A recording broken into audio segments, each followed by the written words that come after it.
નમસ્કાર. ધોરણ 9ના સામાજિક વિજ્ઞાનના આ વર્ચ્યુઅલ વર્ગખંડમાં જનતા વિદ્યાલય ઝાળિયા પરિવાર વતી આપ સૌ મિત્રોનું સ્વાગત છે. વિદ્યાર્થી મિત્રો, આપણે સામાજિક વિજ્ઞાન ધોરણ 9માં પ્રથમ પ્રકરણની વાત પૂરી કરી. આ પ્રકરણમાં આપણે શીખ્યા કે અંગ્રેજો કેવી રીતે ભારતમાં વેપાર અર્થે આવ્યા, વેપાર અર્થે આવીને કેવી રીતે પોતાનું સંસ્થાનો છે એની સ્થાપના કરી, કેવી રીતે ભારતને લૂંટવાનું, આર્થિક રીતે પાયમાલ કરવાનું શરૂ કર્યું. 1757 થી 1857 સુધીના સમયગાળાની વાત એ આપણે કરી. 1757માં પ્લાસીનું યુદ્ધ લડાયું, ત્યારથી 1857માં સ્વાતંત્ર્ય સંગ્રામના નામે વિપ્લવના મંડાણ થયા ત્યાં સુધીની વાત આપણે કરી. પ્રકરણ 1 તમે બરાબર તૈયાર કર્યું હશે. પ્રકરણ 2ની આપણે વાત કરીએ. પ્રકરણ 2 છે પ્રથમ વિશ્વયુદ્ધ અને રશિયન ક્રાંતિ. રશિયન ક્રાંતિની વાત આપણે કરવાની છે અને પ્રથમ વિશ્વયુદ્ધની વાત કરવાની છે. પ્રથમ વિશ્વયુદ્ધ છે એ 1914 થી 1918 સુધી લડાયું. 1914 થી 1918. પણ આ પ્રથમ વિશ્વયુદ્ધ શા માટે થયું એના કારણોની આપણે પહેલા ચર્ચા કરવાની છે. અને એ કારણોની ચર્ચામાં એ જ વાત આવે છે કે પશ્ચિમ યુરોપ છે એ પશ્ચિમ યુરોપના રાષ્ટ્રોનો સંસ્થાનવાદ, સામ્રાજ્યવાદ અને પ્રદેશોમાં પોતાની સત્તા સ્થાપવા માટે જેણે આફ્રિકા અને એશિયા, આપણો દેશ એશિયામાં આવ્યો, આફ્રિકાના પ્રદેશોમાં પણ પોતાની આવા તેણે શરૂ રાખી, પોતાની સંસ્થાન ત્યાં જઈ અને પોતાનું સામ્રાજ્ય સ્થાપવાનું શરૂ કર્યું. આમાં આફ્રિકાના દેશોમાં અને એશિયાના દેશોમાં પોતાનું વર્ચસ્વ સ્થાપવાના પશ્ચિમ યુરોપના જે રાષ્ટ્રોની ઘેલછા હતી એણે ત્યાં જઈને જે પોતાની સત્તા સ્થાપી, સત્તાનો વિસ્તાર કર્યો, એને કારણે ત્યાંના જે દેશો હતા એની વચ્ચે પણ સ્પર્ધા શરૂ થઈ. કોની વચ્ચે? પશ્ચિમ યુરોપના દેશો વચ્ચે. મુખ્ય 5 દેશ હતા જેની વાત આપણે આગળ કરીએ છીએ.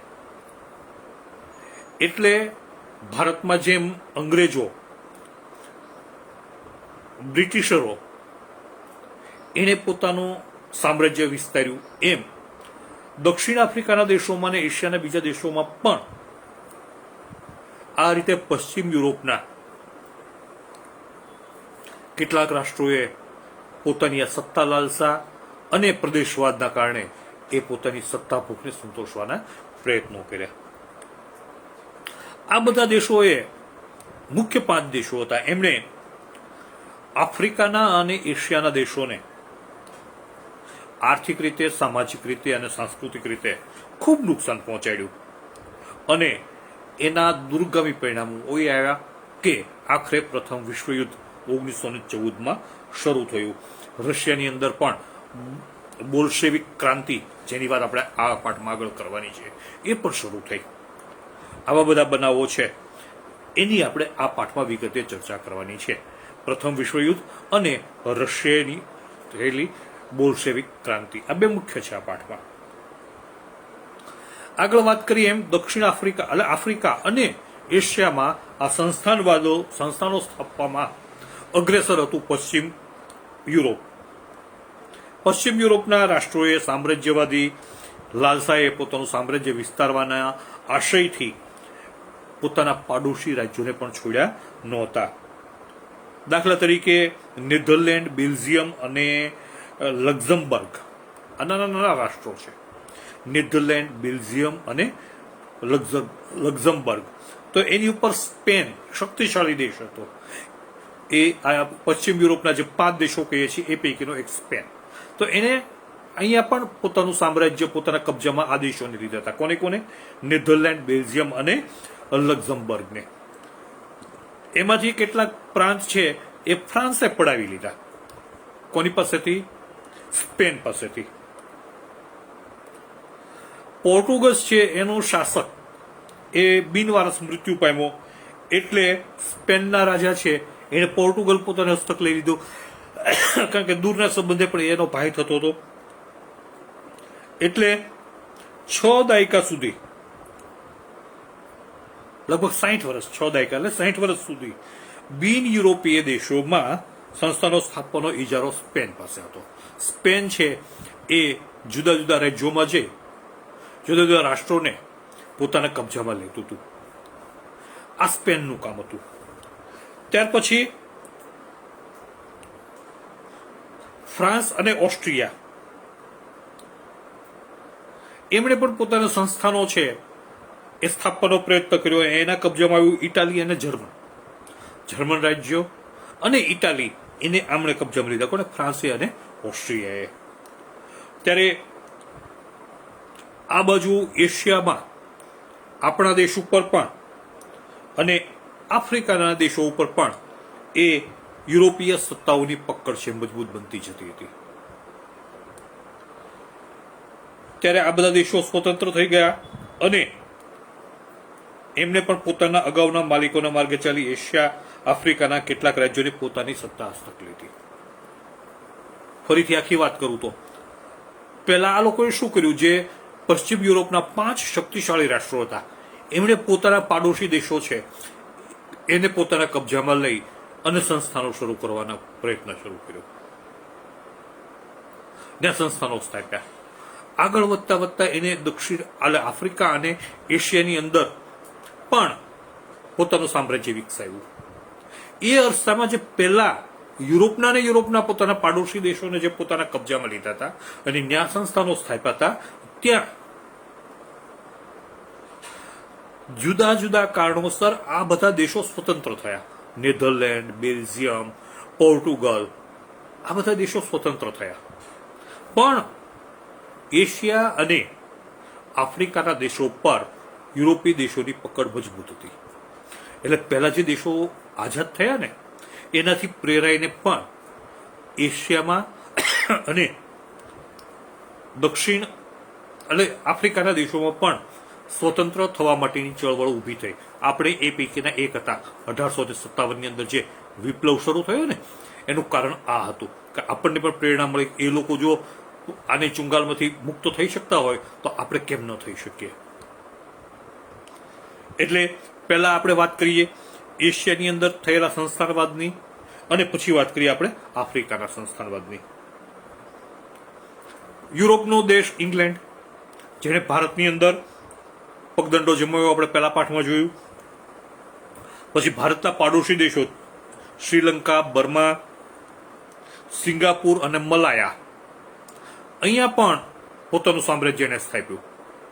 ફક્ત ભારત નહીં, ભારત ઉપરાંત આપણી પાડોશી શ્રીલંકા, આપણું પાડોશી બર્મા, આપણું પાડોશી સિંગાપુર, થોડું દૂર પણ છતાં એ એશિયા ખંડનું સિંગાપુર અને મલાયા, અહીંયા પણ પોતાના સંસ્થાનો સ્થાપ્યા. ઇંગ્લેન્ડે ચીનમાં પણ પ્રવેશ કર્યો. એશિયા ખંડની અંદર ચીનમાં પણ ચીનની અંદર ફીણનો વેપાર કરવાના બાબતે ઇંગ્લેન્ડ અને ચીન વચ્ચે યુદ્ધો થયા. ચીનમાં પગ પેસારો કર્યો પણ બહુ લાંબુ ચાલ્યું નહીં, કારણ કે અફીણના વેપારના બાબતમાં ચીન અને ઇંગ્લેન્ડ વચ્ચે યુદ્ધો થયા 1839 થી 1842 દરમિયાન, જે ઇતિહાસમાં અફીણ વિગ્રહો તરીકે ઓળખાય છે. અને આ યુદ્ધમાં ચીનનો પરાજય થયો. અને ચીનનો પરાજય થયો એટલે ચીનના 5 બંદરો ઇંગ્લેન્ડની હસ્તક આવ્યા. એટલે ચીનની અંદર એનો પગ પેસારો વધ્યો. ચીનના 5 બંદરો અંગ્રેજોએ પોતાના હસ્તક લીધા. શેમાં? તો કે અફીણ વિગ્રહની અંદર ચીનનો પરાજય થયો એટલે એની પાસે ચીનમાં પણ 5 બંદરો આવ્યા અને એ 5 બંદરો વેપાર માટે મળ્યા એટલે ઇંગ્લેન્ડની સત્તામાં વધારો થયો. ચીન નબળું પડ્યું. એની નબળાઈનો લાભ લઈ Japan, Russia, Germany, France, Belgium અને અમેરિકાએ પણ વેપારી અને રાજકીય અધિકારો મેળવ્યા. જો આટલા બધા દેશો છે એ ચીન ઉપર પાછા પોતાના વેપાર કરવા માટે આવવા માંડ્યા. કયા કયા દેશો? તો કે Japan, Russia, Germany, France, Belgium અને અમેરિકા. હવે આ બધા વચ્ચે વિગ્રહો શરૂ થયા. પશ્ચિમ એશિયાના રણ વિસ્તારમાં વિપુલ પ્રમાણમાં નીકળતું ખનિજ તેલે યુરોપીય પ્રજાઓની સંસ્થાનો સ્થાપવા આકર્ષ્યા. ફક્ત ઇંગ્લેન્ડ નહીં, બીજા બધા દેશો પણ એ અહીંયા આવ્યા ચીનમાં. શું કામ? કારણ કે ચીનની અંદર ચીનના રણ પ્રદેશમાં પુષ્કળ ખનિજ તેલ મળતું હતું. આ ખનિજ તેલનો વેપાર કરવા માટે, આ ખનિજ તેલ ઉપર પોતાનું અધિકાર જમાવવા માટે એમણે પ્રયત્નો શરૂ કર્યા.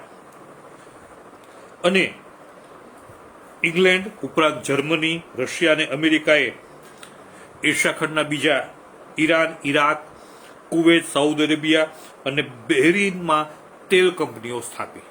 એટલે પોતાના હિતો છે એ એમણે સંતોષવાના શરૂ કર્યા. તો ચીન, ભારત, બર્મા, શ્રીલંકા, સિંગાપુર આ બધાને પોતાના સામ્રાજ્યની અંદર એણે લીધા અને તેને ત્યાં પોતાનું સંસ્થાનો સ્થાપી અને વેપાર કરવાનો, એમને આર્થિક રીતે નબળા કરવાનો પ્રયત્ન શરૂ કર્યો. આવી જ રીતે દક્ષિણ આફ્રિકામાં થયું. શું થયું? તો કે આફ્રિકામાં, દક્ષિણ આફ્રિકામાં નહીં, સોરી, આફ્રિકામાં શું થયું? આફ્રિકામાં તો કે 15મી સદીના અંત ભાગમાં દક્ષિણ આફ્રિકાના દક્ષિણ ભાગમાં, આફ્રિકા ખંડના દક્ષિણ ભાગમાં ડચ પ્રજાએ પોતાનું સંસ્થાન સ્થાપ્યું. આપણે આગળના પાઠમાં વાત કરીએ, ભારતમાં પણ આવ્યા હતા, પણ પછી એને જવું પડ્યું એના અંદરના વિગ્રહોના કારણે. તો આ ડચ પ્રજાએ આફ્રિકાના દક્ષિણ ભાગમાં પોતાના સંસ્થાનો સ્થાપ્યા. પછી ઇંગ્લેન્ડ ગયું આફ્રિકામાં,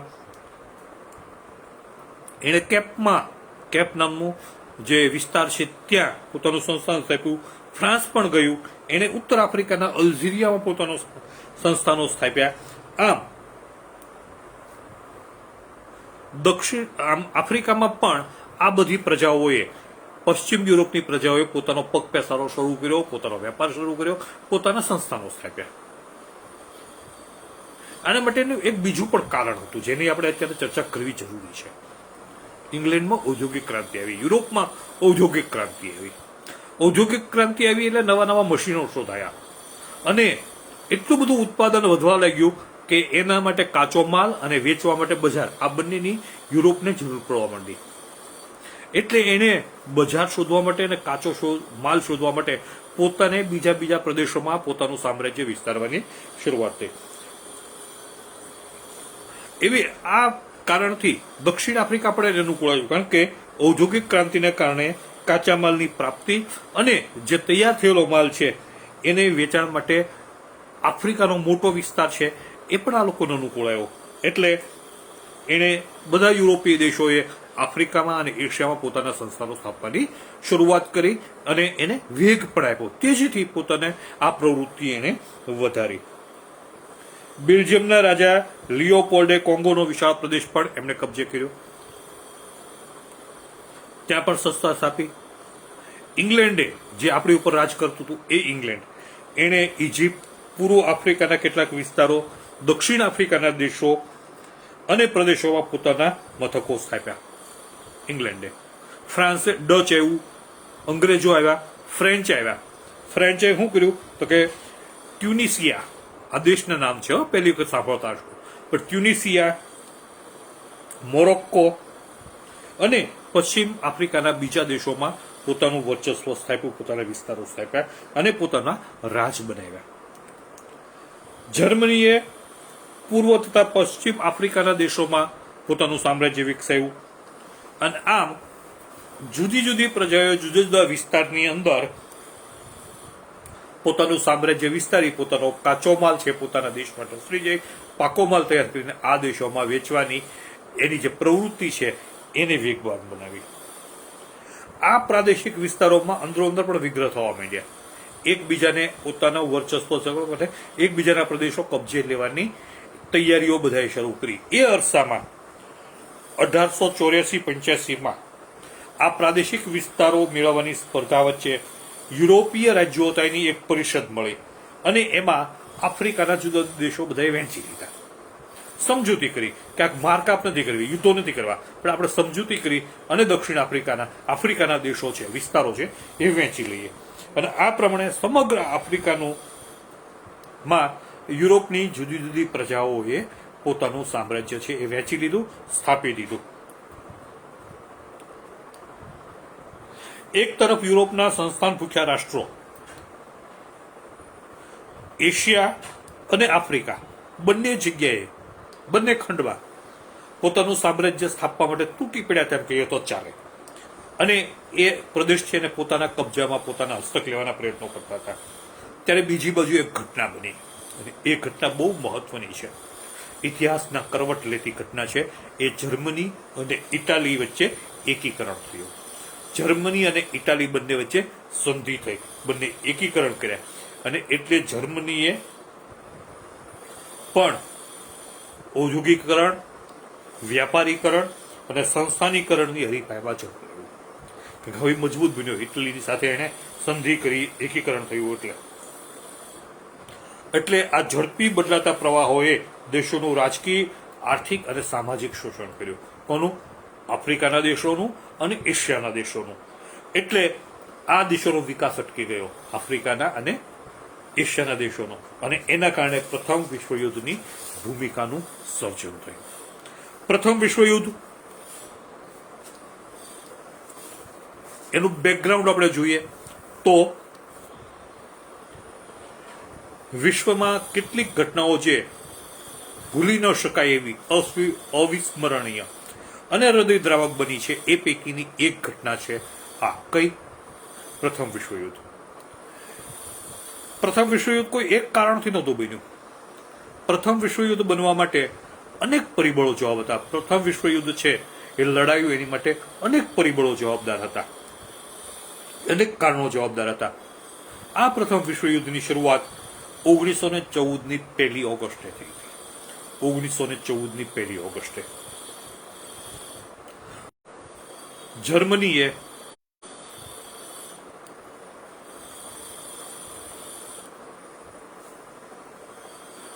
જર્મનીએ સેડાનની લડાઈમાં ફ્રાન્સને પરાજય આપ્યો.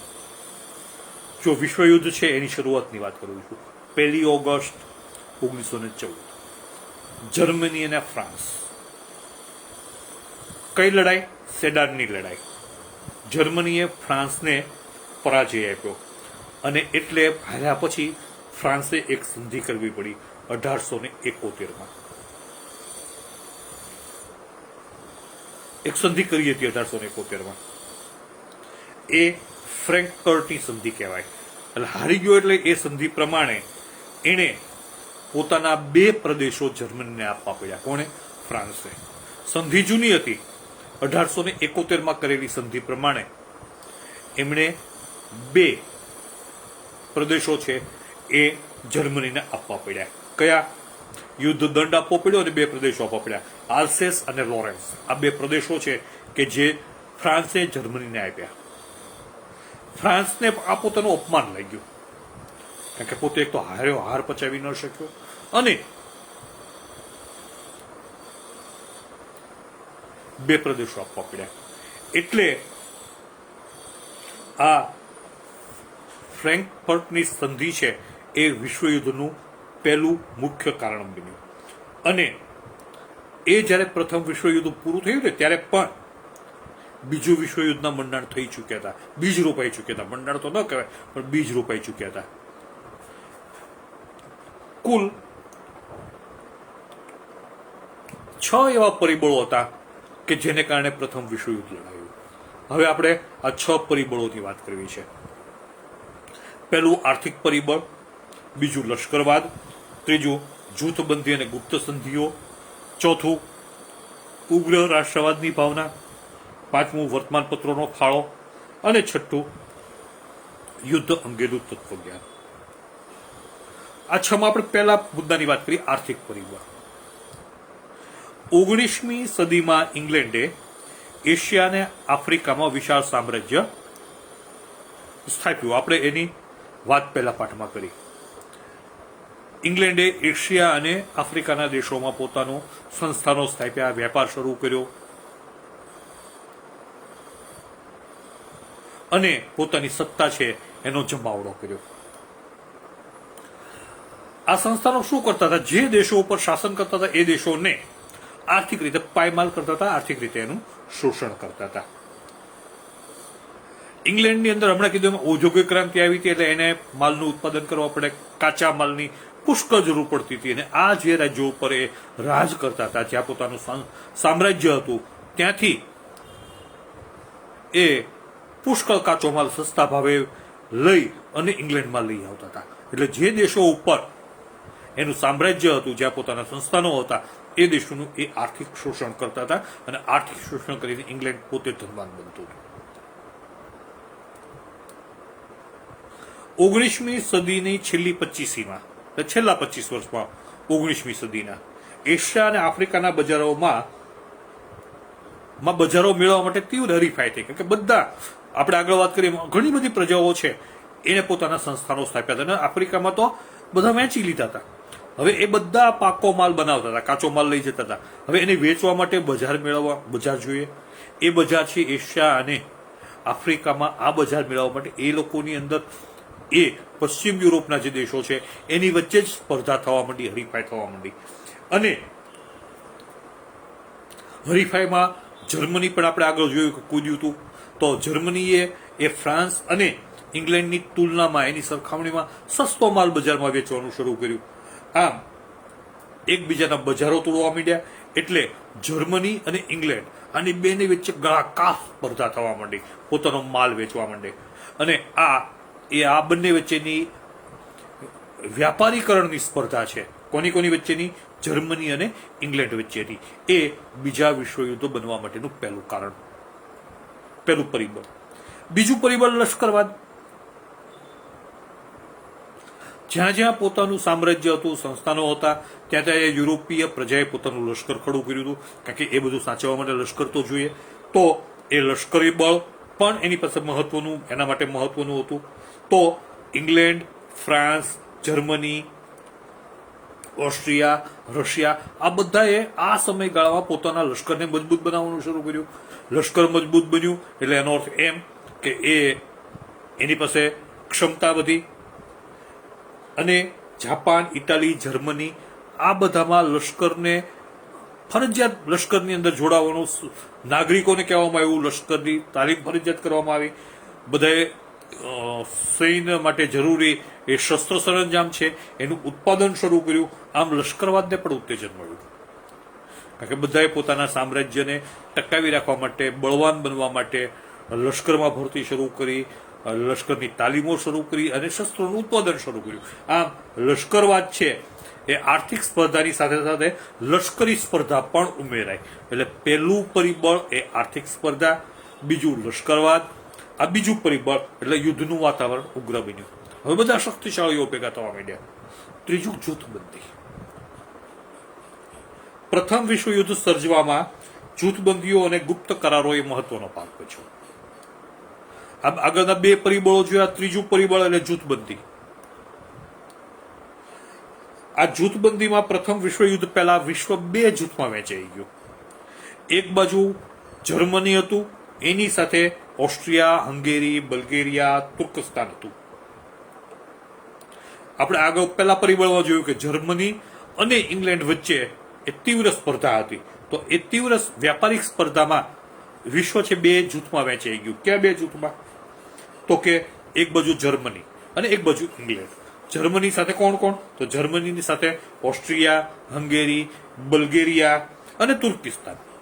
તો ઇંગ્લેન્ડની સાથે ફ્રાન્સ, રશિયા અને જાપાન.